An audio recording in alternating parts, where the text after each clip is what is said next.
Assalamualaikum, halo, selamat datang kembali pada perkuliahan perpetaan. Kali ini kita akan belajar tentang kontur. Apa itu kontur? Istilah-istilah yang ada pada kontur, sifat kontur, dan bagaimana cara membuat peta kontur yang simpel. Peta kontur sendiri sangat penting untuk kebutuhan perencanaan dalam bidang sipil. Bayangkan saat kalian akan membangun suatu gedung pada permukaan tanah yang nggak beraturan. Untuk itu, kalian harus mengetahui ketinggian permukaan tanah tersebut dan bagaimana cara mendatarkan permukaan tanah itu. Melalui peta konturlah kalian dapat melakukannya. Jadi, apa itu kontur? Kontur pada dasarnya adalah sebuah garis yang menghubungkan titik-titik dengan ketinggian yang sama pada peta. Sekarang, coba lihat ilustrasi yang ada di sebelah kiri kalian. Pada gambar tersebut, terlihat sebuah permukaan bumi dalam bentuk 3 dimensi, yang bentuknya cukup beragam. Ada yang permukaan landai, ada juga yang membentuk puncakan-puncakan tebing. Lalu, coba lihat bagian bawah bentuk 3 dimensi tersebut. Ada bentuk 2 dimensi yang merupakan peta kontur dari gambar 3 dimensi tersebut. Jika kalian lihat dengan seksama, area puncak tebing memiliki garis-garis kontur yang rapat. Bahkan ada yang warnanya sampai hitam. Yang warnanya hitam itu berarti berimpitan, bukannya diwarnai warna hitam ya. Sedangkan pada area yang landai, garis konturnya terlihat lebih jarang. Inilah mengapa kontur disebut dengan representasi dari relief permukaan tanah. Karena setiap ketinggian di permukaan bumi dapat terwakili oleh garis-garis kontur tersebut. Tinggi permukaan tanah kan beragam, lalu apakah ada ketentuan untuk menggambar berapa banyak garis kontur tersebut? Tentu saja ada. Garis-garis tersebut dibentuk dengan ketentuan tertentu. Saat menggambar garis kontur, kita tidak asal dalam memilih ketinggiannya dan seberapa banyak kita harus menggambarkan. Pada pembuatan peta kontur, terdapat istilah interval kontur dan indeks kontur. Interval kontur adalah perbedaan ketinggian antara dua garis kontur yang berurutan. Kalau kita lihat gambar di sebelah kiri ini, pada garis tersebut terdapat informasi ketinggian. Coba kita hitung berapa interval yang ada pada gambar tersebut. Misal nih, kita lihat di sini terdapat ketinggian 699,500 meter. Dan juga ada ketinggian 699,000 meter. Kalau kita kurangin keduanya, maka diperoleh nilai 0,5 meter. Jadi, interval antar garis-garis kontur tersebut adalah 0,5 meter. Penentuan nilai interval kontur ini tergantung pada kondisi relief permukaan tanah dan skala petanya. Semakin besar skala peta, maka informasi yang diberikan peta semakin detail, sehingga interval konturnya pun akan semakin kecil.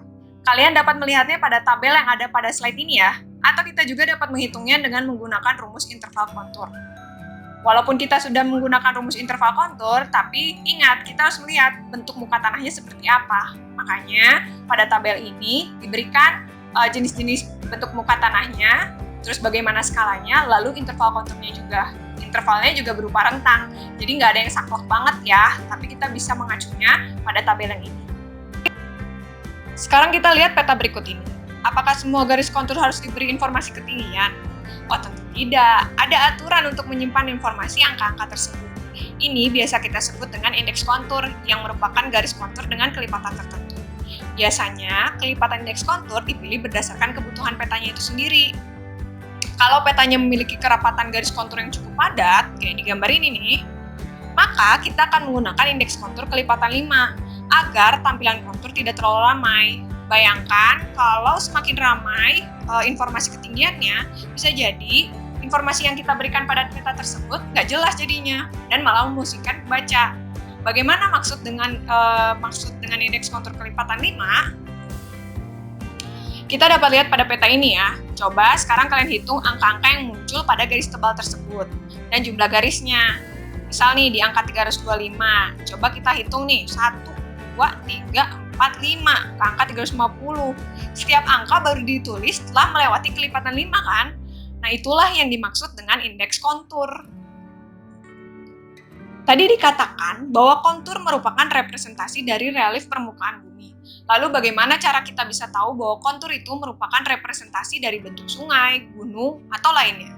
Untuk itu kita harus mempelajari beberapa sifat dari kontur. Di sini kita bisa lihat beberapa sifatnya. Yang pertama, kontur berbentuk kurva tertutup. Kalau kita lihat pada gambar, tidak ada garis kontur yang tiba-tiba terputus di tengah-tengah peta, kecuali pada bingkai peta, kalau kita lihat yang sebelumnya ya. Karena tidak ada bentukan alam yang terputus di tengah-tengah juga kan. Kemudian dia nggak bercabang, garis kontur tidak saling berhubungan satu dengan yang lainnya. Jadi, kalaupun nanti saat latihan menggambar kalian menemukan tinggi yang sama pada peta bagian lainnya, bukan berarti kalian bisa langsung menghubungkan semua titik-titik dengan ketinggian yang sama. Yang ketiga, nggak berpotongan. Garis kontur juga tidak saling berpotongan, jadi nggak ada tuh kontur yang nyebrang sana-sini. Kalau kalian lihat pada peta sebelumnya, kontur itu benar-benar beraturan kan? Kita lihat juga nih pada contohnya, nggak ada yang saling memotong kan? Oke, selanjutnya, menjorok ke arah hulu jika melewati sungai. Hulu berarti ke arah dengan ketinggian yang lebih tinggi. Karena sungai itu unsur dasarnya air, berarti gambarnya kita buat seperti aliran air, atau biasanya kita gambarkan pakai huruf V. Jika garis kontur melewati sungai, maka kita gambarkan aliran airnya menjorok ke arah hulu. Kemudian, menjorok ke arah jalan menurun jika melewati permukaan jalan. Karena jalan ini unsurnya benda padat, maka bentuk jalan dibuat seperti ini nih, yang ada di gambar ini. Dan arahnya ke ketinggian yang lebih rendah. Nomor 6, garis kontur rapat menunjukkan permukaan tanah yang terjal, sedangkan garis kontur yang jarang menunjukkan keadaan permukaan yang landai. Nah, kita bisa lihat nih pada contohnya, yang ini yang lebih padat garisnya, kemudian yang sebelah kanannya lebih jarang garisnya. Ini memperlihatkan tanah yang terjal dan tanah yang landai. Kalau masih ada sifat-sifat yang terlewat, kalian bisa menambahkannya lagi ya pada kolom komentar. Selanjutnya, kita akan mencoba menggambar peta kontur sederhana. Pada dasarnya, kita ini menggunakan taksiran, tapi taksirannya kita coba hitung biar tampilan pada gambarnya terlihat lebih rapi. Nah, gambar yang saya gunakan ini sebenarnya mengambil sebagian dari latihan menggambar kontur yang ada di akhir slide. Kita mulai coba ya. Misal, yang diminta adalah interval kontur 5/5 meter. Berarti, di sini ketinggiannya adalah harus kelipatan 5, misal 100, 105, 110, 115, dan seterusnya. Sekarang kita lihat di gambar yang ada di papan tulis ini. Di papan tulis ini kalian bisa lihat ada beragam ketinggian. Angkanya di sini random nih, jadi tidak sesuai dengan kelipatan. Untuk itu kita harus menentukan. Karena dimintanya adalah kelipatan interval 5 meter, maka kita coba lihat. Nggak mungkin dong kita milih angka 142, kelipatan 5-nya kan lumayan ribet ya. Nah, sekarang kita lihat di sini ada angka berapa nih? Oh, ada angka 125. Berarti kalau kelipatan 5-nya yang selanjutnya adalah 130, 135, 140, dan seterusnya. Berarti di sini kita harus mengeplot titik-titik yang tadi saya sebutkan. Titik-titik dengan kelipatan 5 tersebut. Kita mulai dari angka 125. Oke? Nah, misalnya saya coba ambil contoh dari ilustrasi ini dulu ya.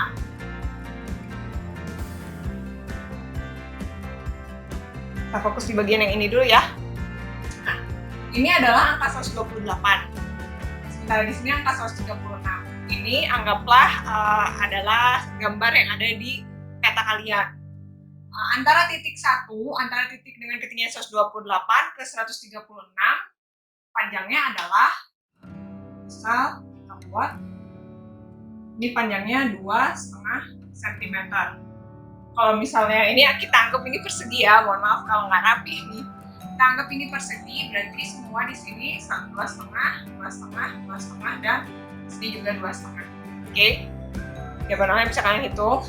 Nah, kemudian di antara angka 128 dan 136 ada kelipatan 5 dari dimulai 125 ada berapa aja? Oh, berarti di antara 128 dan 136 ini ada ketinggian 130 dan 135. Berarti sekarang di sini ada ketinggian 130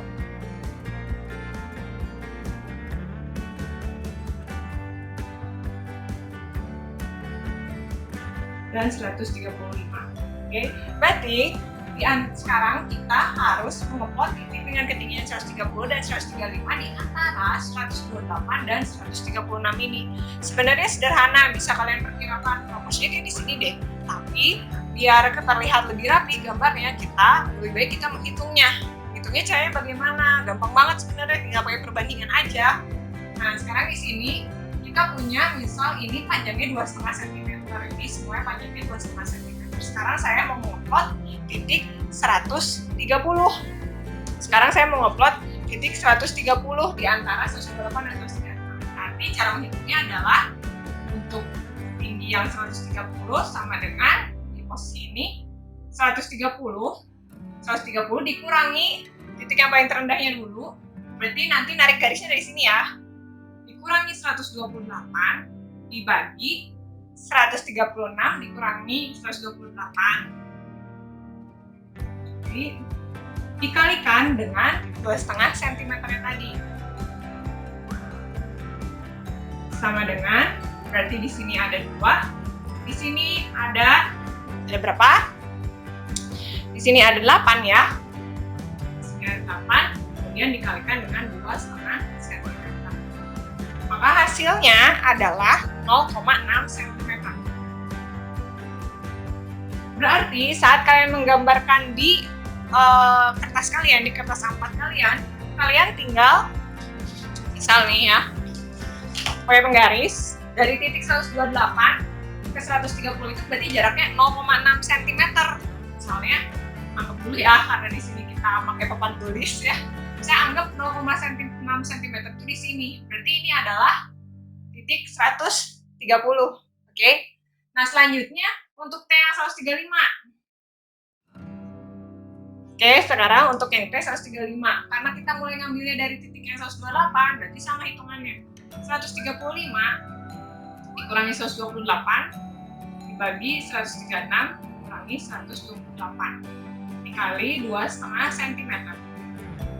Sama dengan, apa yo? 7/8 ya. 7/8 dikali 2,5 cm. Hasilnya sama dengan berapa? 2,1 cm. Berarti dari titik 128 ini kita tarik 2,1 cm. Misal dia ada di sini nih, 135. Paham? Nah, sekarang kalian cari nih, di antara 128 sama 138 ada titik berapa? Gitu. Kemudian ada titik apa aja sih di 128 ke 138? Oh, ada titik 130 nggak? Ada dong ya. Berarti posisinya di mana? Gunakan cara seperti ini. Kemudian ada titik 135 nggak? Ada juga dong. Nah, berarti kalian tinggal cari di sini dengan menggunakan cara yang sama. Diagonalnya pilih salah satu ya. Jadi kalau misalnya nih kalian mau pakai diagonal yang ke arah kanan seperti ini, maka selanjutnya seluruh diagonalnya diusahakan sama seperti ini.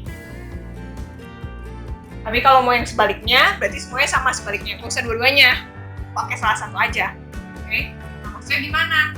Sini, di antara diagonal ini, di antara 136 sama 138, kira-kira apakah ada yang kelipatan 5? 136, 137, 138, berarti nggak ada. Di sini kalian tidak usah mencari titik dengan ketinggian yang ada kelipatannya tersebut. Tapi kita lihat lagi, misalnya dari 136 ke 141, apakah ada yang kelipatan 5 meter? Ada dong ya. 135, 140. Berarti di antara 136 dan 141 ini harus dicari titik 140 ada di sebelah mana. Seperti itu. Ya, jadi misalnya ini 140, kalau misalnya kita hitung pakai cara ini, ya misalnya dapatnya di mana? Saya dapatnya di sini. Ini adalah titik yang 140. Kalian bisa nulisin tinggi titik-titiknya pakai pensil aja dulu biar nanti bisa dihapus. Jadi bisa kelihatan rapih. Misalnya lagi di antara 128 sama 138 berarti ada 130 dan 135. Misal yang 130-nya setelah hasil menghitung di sebelah sini, kemudian 135-nya ada di sebelah sini, ini 130, ini 135 lagi. Berarti ini misalnya di antara 128 ke 135, apakah ada 130? Ada juga kan, misalnya dia ada di sebelah sini gitu 130-nya. Ini kita hapus dulu, di sini ada 130 misal. 135-nya di mana? Ini ada ya 135-nya di sebelah sini. Kemudian kita lihat lagi di antara 138 dan 135 apakah ada? Tidak ada. Di antara 129 dan 135 apakah ada 130? Ada juga ya. Misal 130-nya di sebelah sini. Oke. Lalu di antara 129 ke 135 apakah ada 130? Ada juga ya. Misal 130-nya di sebelah sini. Kita lihat lagi di sini ya. Oke. Jadi saya mencontohkan yang 130 dulu, ketinggian 130. Kemudian di sini antara 129 ke 132 apakah ada 130? Ada juga ya. Juga misalnya di sini setelah kita hitung bisa dapat di sebelah sini misalnya. Nah berarti kemudian kalian cari lagi di semua titiknya yang kelipatan 5 tadi, 125, 130, 135 sampai berapapun yang kalian dapat. Setelah kalian dapatkan semuanya, misalnya oke, sekarang saya akan menyambungkan titik-titik dengan ketinggian 130. Jadi hasilnya kayak gimana nih? Ini adalah titik dengan ketinggian 130 tadi. Ya, tapi usahakan mencari ketinggian ini nggak pakai cara yang kayak tadi ya. Lihat-lihat, usahakan pakai cara yang hitungan ini. Biar kenapa? Biar hasilnya lebih rapi. Kemudian saat menggambarkannya nggak usah kaku. Kontur tuh garis yang nggak kaku ya, bukan jadi itu gambarnya nggak ngikutin kayak gitu, tapi dibuat selembut mungkin. Jadi konturnya bakal terlihat rapi. Kalian bakal bisa lihat deh mana kontur yang kelihatannya smooth, kemudian mana kontur juga yang kelihatannya kaku. Kaku tuh bisa jadi ngegambarnya sesuai banget sama titik-titiknya. Padahal kan alam kita nggak sekaku itu ya, tapi di sini kita buat lebih dengan ketinggian yang lebih beraturan. Jadi 130, selanjutnya misalnya 135 nih. Oke, saya kasih contoh lagi 135. Ini ada 135, antara 136 dan 138 tidak ada. Ini ada 135 di sebelah sini. Kemudian di sini tidak ada, di sini sudah. Oke, berarti 135-nya di sini nih. Saya di mana lagi ya? Oh, ini ada 138, sorry, tidak ada. Antara 132 sama 137, apakah ada? 135 ada dong ya. Asal dia di sebelah sini 135-nya. Sorry, kita pakai yang warna hitam biar sama ya. Ini misalnya 135 juga. Antara 132 sampai 138 dan 135 ada juga ya. Ada 135. Nah, berarti kita bisa lihat titik-titik dengan ketinggian 135. Kita sambungkan titiknya nih. Ini ada 135, ada 135, kemudian ke sini, dan kemudian ke sini.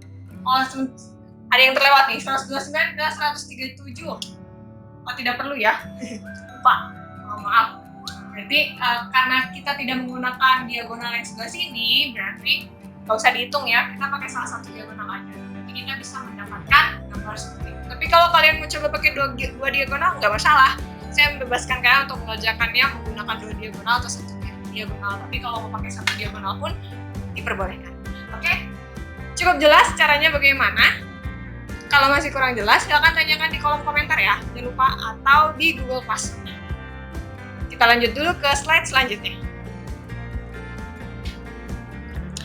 Nah, gimana nih? Apakah cukup jelas penjelasannya? Kalau masih ada yang kurang jelas, kalian bisa tanyakan langsung melalui Google Classroom atau pada kolom komentar di bawah ini ya. Kerjakan latihan membuat peta konturnya agar kalian dapat membayangkan cara pembuatan peta kontur. Ternyata dunia tidak serandom yang kita bayangkan ya. Ia sangat beraturan seperti yang dapat kita lihat pada peta kontur. Kalau begitu, sampai jumpa pada pembelajaran selanjutnya. Selamat belajar!